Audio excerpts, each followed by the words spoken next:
Assalamualaikum warahmatullahi wabarakatuh. Perkenalkan, nama saya Armita Aulia Putri dengan NIM 6670240172. Di sini saya akan menganalisa hubungan tata pemerintahan, hubungan tata negara, dan hubungan tata pemerintahan, hubungan tata negara dengan ilmu pemerintahan. Nah, hubungan tata negara sendiri ini merupakan hukum yang mengatur masalah-masalah negara yang sifatnya fundamental. Nah, kalau hukum tata pemerintahan ini merupakan hukum yang mengatur masalah-masalah negara yang sifatnya teknis operasional. Nah, berdasarkan pada pernyataan tersebut, maka dapat dirumuskan bahwa kaitan atau hubungan HTP dengan HTN ini merupakan perpanjangan dari HTN sendiri, karena aturan-aturan yang terdapat dalam HTP melengkapi HTN. Di samping itu, HTP adalah sebagai hukum instrumental yang menetapkan perlindungan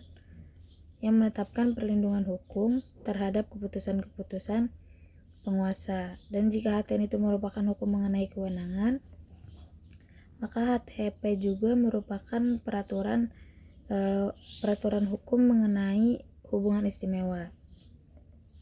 Nah, batas dan hubungan HTP dan HTM tersebut kan, kalau HTP kan terfokus pada hukum perdata kayak hukum privat gitu. Nah, dengan melihat pada skema letak HTP dalam kerangka ilmu pengetahuan hukum. Nah,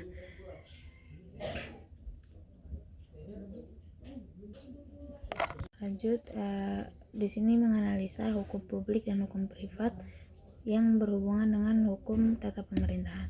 Dengan hukum publik sendiri memiliki makna, yaitu mengatur hubungan antara pemerintahan atau negara dengan warga negaranya.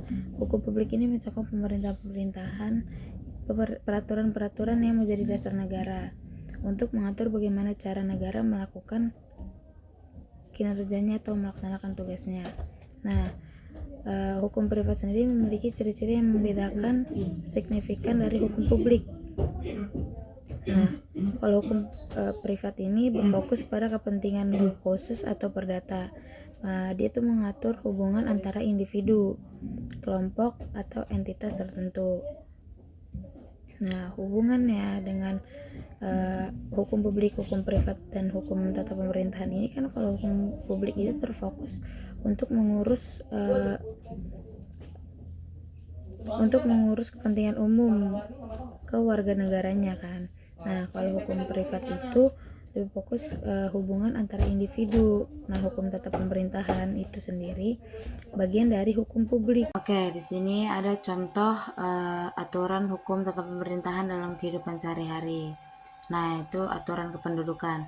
Sebagai warga negara wajib melaporkan peristiwa penting seperti kelahiran, kematian, perkawinan, dan perpindahan penduduk ke instansi yang berwenang seperti kantor dinas, catatan sipil mungkin, atau dukcapil. Misalnya setiap warga negara yang baru pindah tempat tinggal harus mengurus surat pindah domisili. Nah, adapun aturan pajak, yaitu setiap warga negara yang memiliki penghasilan tetap atau usaha wajib membayar pajak sesuai dengan Undang-Undang Perpajakan. Pajak penghasilan atau PPh dan pajak bumi dan bangunan atau PBB adalah contoh pajak yang harus dibayarkan di setiap tahunnya. Jadi pajak penghasilan bumi ini harus dibayar setiap tahunnya gitu. Terus habis itu ada juga aturan pemilu. Dalam sistem demokrasi, warga negara Indonesia itu memiliki hak untuk memilih dan dipilih dalam pemilu. Nah, sesuai dengan undang-undang tentang pemilu. Partisipasi dalam pemilu merupakan salah satu bentuk aspirasi aktif warga negara dalam tata pemerintahan. Adapun perizinan usaha, untuk menjalankan usaha atau kegiatan komersial diperlukan izin dari pemerintah. Misalnya, mendirikan usaha kecil harus memiliki surat izin usaha perdagangan atau nomor induk berusaha yang dikeluarkan oleh pemerintah. Nah, adapun juga aturan lalu lintas. Setiap pengendara motor, mobil itu juga seperti angkutan jalan, harus penerapan penerapannya itu harus menggunakan helm, memiliki surat izin pengemudi, dan membayar pajak kendaraan motor. Ya, jadi itu contoh dari aturan hukum tata pemerintahan dalam kehidupan sehari-hari.